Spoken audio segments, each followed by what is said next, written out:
هفسروکا دم پارتی طلای حتم اغلری ده درباره پیواجوه چارستریا کردی ده را گهاند. لبر چارستری تو آستنگی نماند ویگاوه دی بیناویتن.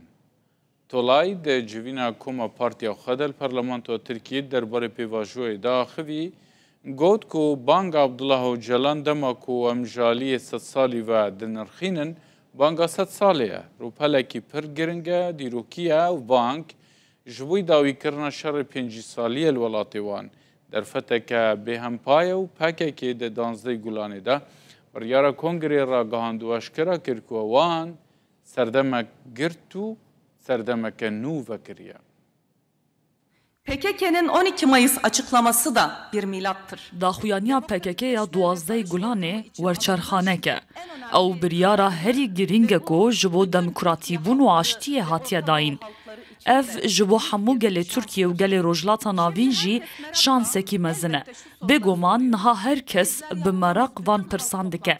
Di hemû civînên gel de ji hemû sazî û partiyên ku em çûne serdana wan em van pirsan dibihîzin. Ev pirs çi bûn? Dê li Tirkiye demokrasî çawa pêşkeve? Maf û hiqûqên Kurdan dê çawa be? Hemû nasneme û bawerî dê çawa bawayekî wek hev û azad bijîn?